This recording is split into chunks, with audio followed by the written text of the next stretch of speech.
큐브의 키워드는 무엇을?이라는 키워드를 가지고 왔습니다. 지난달 경기 분당의 김밥집에서 발생한 식중독 사고 피해자들이 해당 김밥 전문점을 상대로 손해배상 소송을 제기했습니다. 1인당 300만 원씩 총 4억 원 상당의 규모라고 하는데 승소 가능성은 어느 정도인지 자세한 내용을 또 짚어보도록 하겠습니다.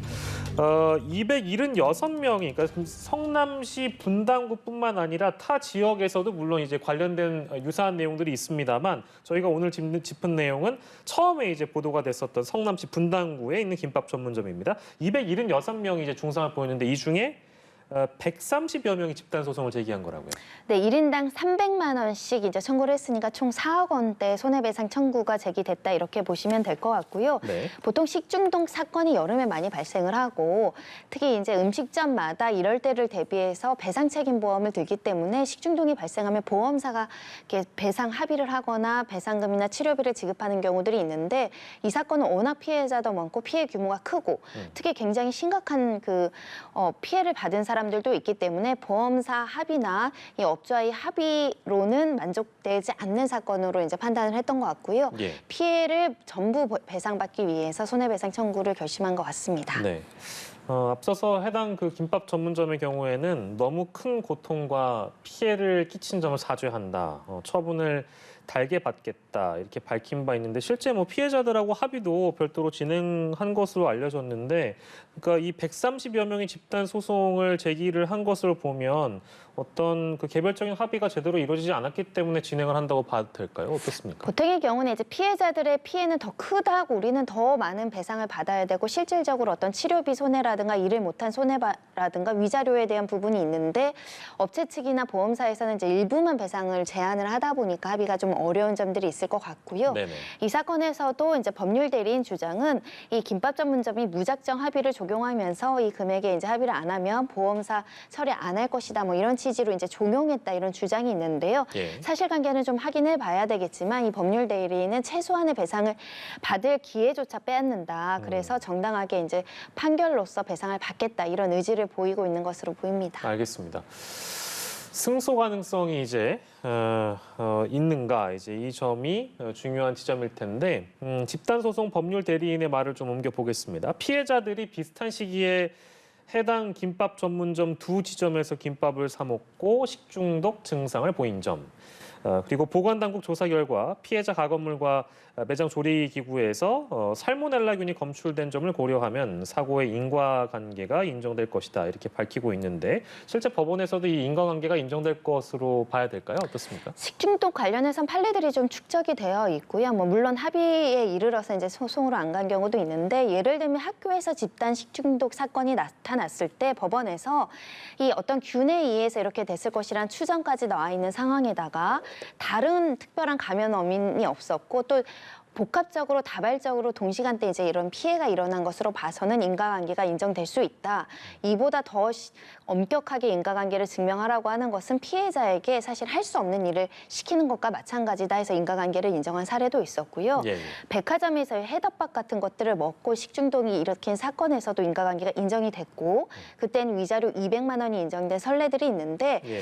인과관계는 현재로서는 보건당국에서도 어떤 특정 균이 이제 검출된 상황이기 때문에 인과관계 인정될 가능성이 굉장히 높아 보이는 사건이고요. 네. 다만 이제 개개인별로 피해의 정도가 다를 겁니다. 그리고 치료받았던 치료비 액수라든가 실제로 어떤 사람은 인과관계가 있지만 어떤 사람은 또 허위 주장할 개연성들도 남아 있어서 그런 네. 점들을 꼼꼼하게 보고 재판부에서 판단할 것으로 보입니다. 네.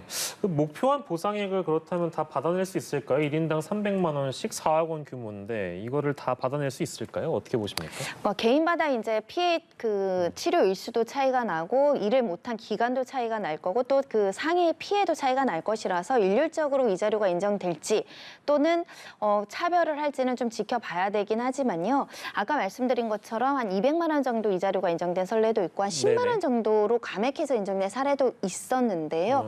그래서 위자료 액수는 조금 더 면밀하게 심리를 해야 되지만 피해가 얼마나 중대하고 그 치료 과정에서 얼마나 심각한 질병이 유발됐느냐 이런 것들 굉장히 중요하고요. 예. 특히 이 치료 과정에서 심각한 피해를 입은 분들은 결국 일을 못하는 손해가 있거든요.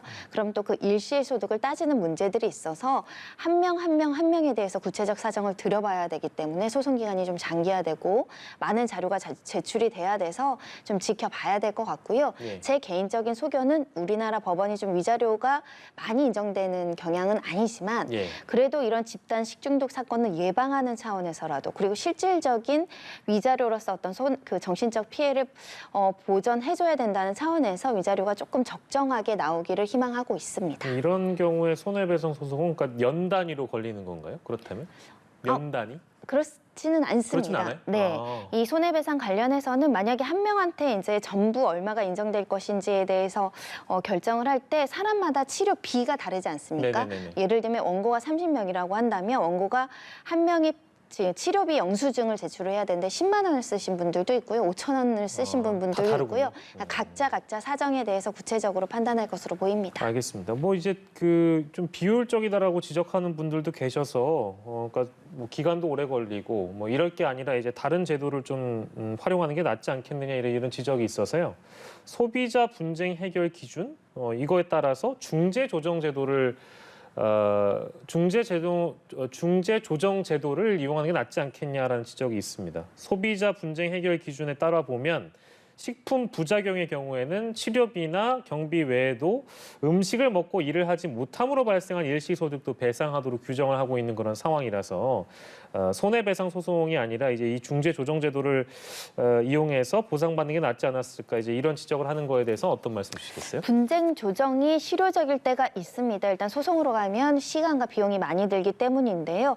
하지만 또 분쟁 조정이 유익하려면 양쪽에서 상호 조금 약간 양보하는 마음이 있어야 되고 적정선에서 합의가 돼야 되는데 그 간격이 너무 크거나 한쪽에서는 인과관계를 인정하지 않는다거나 이런 경우에는 사실은 합의나 조정이 좀 무의미해질 때가 있기 때문에 네.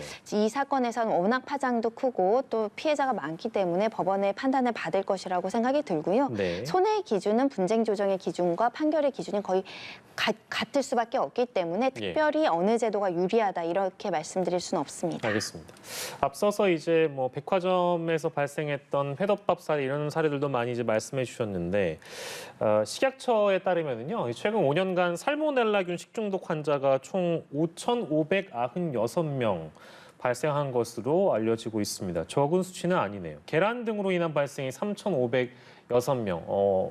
그 중에 이제 많은 부분을 63%니까 많이 차지를 하고 있고요.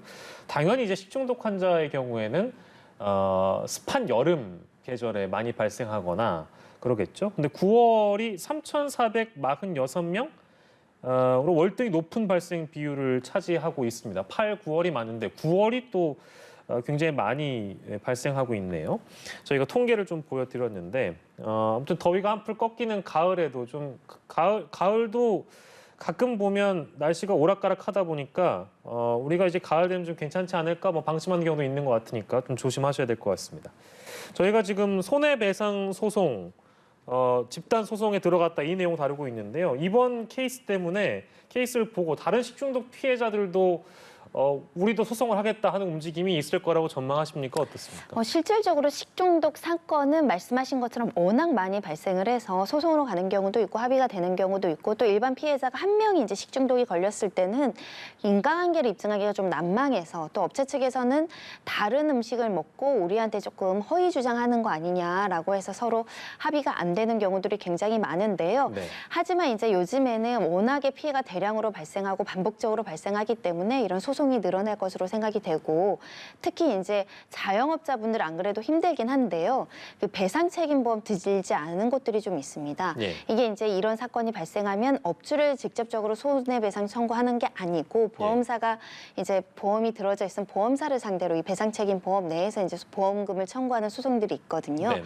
그래서 혹여라도 지금 보험을 들지 않았던 분들 한번 생각해 볼 여지도 있고 그에 앞서서 이런 식중독 사고를 예방할 수 있는 지침과 가이드라인 그리고 주의할 점, 유의할 점 이런 것들을 철저하게 지키는 게 필요하다 이렇게 예. 보입니다. 예, 알겠습니다. 오늘 두 가지 사건 함께 해봤는데요. 손정혜 변호사와 사건 큐브 함께했습니다. 변호사님 고맙습니다.